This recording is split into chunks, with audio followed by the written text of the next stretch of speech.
Good morning, friends. Today we have a very special guest with us in our leadership series. This is Manisha Sanghvi with us today. She is the Executive Director and CEO at Sancheti Hospital and of Sancheti Healthcare Academy. Manisha, are you there? Yes, hi Chirag. Hi, welcome, and thank you for joining me. Thank you, Chirag. Thank you so much. Great initiative as usual, and you're doing a fabulous job. And thank you for inviting me, Chirag. No, it's a pleasure to have you. We did our CEO Series 1, which Yes, I did a couple of watch. days back. Yes. And I was keen to premiere our Series 2 with you. And thank you so much. Many more dynamic women participating in this series. Right, lovely. So I prepared a couple of questions. Sure. I'll take you through them.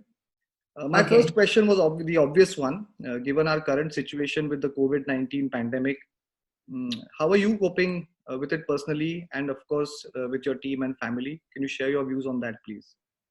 Yes, Chirag, we are coping extremely well. I would say that we have at work a fabulous team. And at back office, we are working on a rotation. Of course, our patients are much less. We are working at 20-25% occupancy, whereas generally it is 85 to 90%. But we are managing very well OT staff, and people have been very kind, very cooperative. People who can't come, the people who are staying close by are making up for their duties, and it's going wonderfully well. Well, at my personal front, I'm basically a very positive person, and I'm looking at this kind of time I would never get with my family. And even if you go for a vacation, you're always doing different things. You're never, at least in my lifetime, I think this is the last time that we're going to be stuck at home like this. So I'm getting lot of time to bond with my parents, my mother-in-law, my children, my husband. It's been wonderful. At least my home front. And I want to say this because you have to feel wonderful, because we are really the blessed ones. We have water coming in our tap. That means other people than healthcare are working. Our waste is getting collected, means people are working. We have electricity, means people are working. So we are managing fine compared to the worst situation all over the world. I think we are much better off. Right. No, thank you for that. I think looking at you I also get a lot of positivity each time that we have met. I know that you're an extremely positive person and have a very, very optimistic outlook towards life. Thank you. But that's the only way to live, Chirag. Absolutely. Absolutely. So, I speak to a lot of people across industries and corporates. Yes. And one of the issues that people are talking about is the anxiety that they're feeling being at home, because they're completely unprepared for a situation like this. Nothing in our life has actually prepared us for this kind of house arrest, if I may use that term. So any suggestions on how to cope with that anxiety? Yes, Chirag, I think none of us were prepared. None of us were prepared even when we heard it's happening in China, Italy. We were not prepared for this. None of us were. And the house arrest, we were not prepared. But let's not be anxious, because we all know that tough times don't last and tough people do. And there's a lot that we can do. First of all, I think drop all the negativity. This time is going to change. This will pass, definitely will pass. And once you work with mindfulness, you will be much happier and you'll drop anxiety. Don't look at your WhatsApp all the time, how many deaths and how many people are affected. Keep your routine as much as the way it was. Don't wake up very late. And I firmly believe, the time, the work expands in the time available that to you. What I was doing in half an hour, I land up because I have more time, and I just realized that I'm doing it over 1.5 hours. So let's not do that.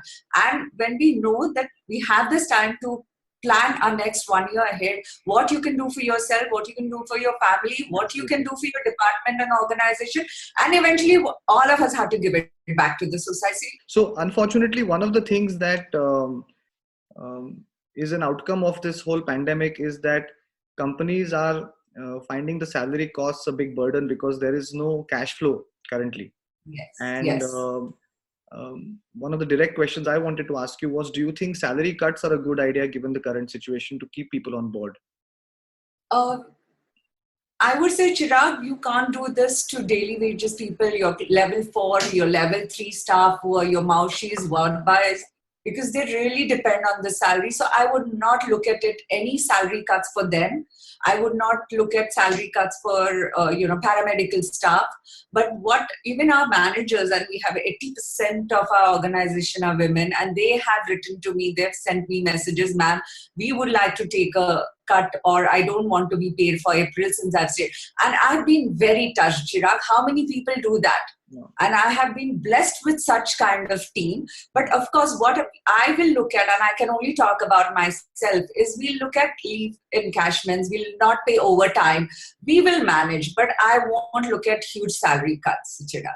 Hoping that situation gets better from 3rd May onwards, slowly and steadily. Right.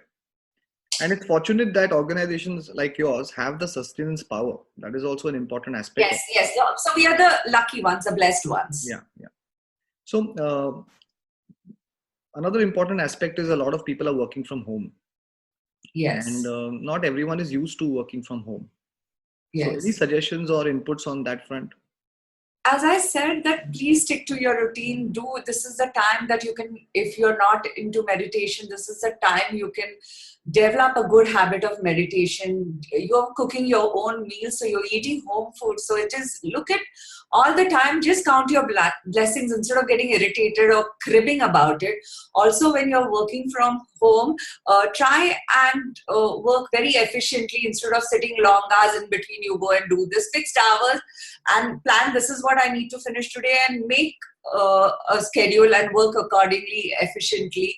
But most importantly, I would really, really request all the parents who have children, this is the time you can teach your children life skills. You can teach them resilience. You can teach them, patience, and you can teach them to count your blessings. If you tell them, in spite of such tough times, we have so many things going on right for us. And when you feel gratitude and you express gratitude, life becomes much easier. Absolutely. So this is what I would like to say. And working from since you talked about life skills, I wanted to ask you one concluding question. How do you think this whole lockdown is going to change us as people? Do you think we're going to be very different once we come out of this? I hope so, because as I said, I'm very optimistic also, because we have realized that we are so small in front of nature. What did we think 2-3 months back? This is what will happen to us. Can we drop our ego? Can we, not make non-issues into issues that we generally do? So I hope it is not like going to a smashan bhumi. You go for funeral and you feel very bad and you come out and after 2-3 days you're back to the same. So I'm hoping that doesn't happen, because we've gone through a longer period of this. So I feel this is the time you have to realize that we really make non-issues into issues.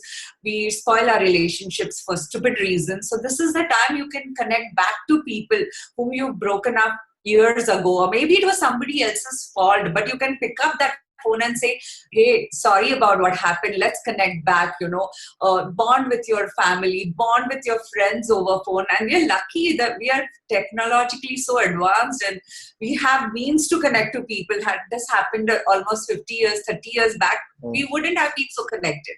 Absolutely. So really make the most of it. This is what I would say. No, really, really good points, Manisha. Thank you so much for your time. Thank you so much, Chirag. You're always very sweet, and full of life. Thank you so much.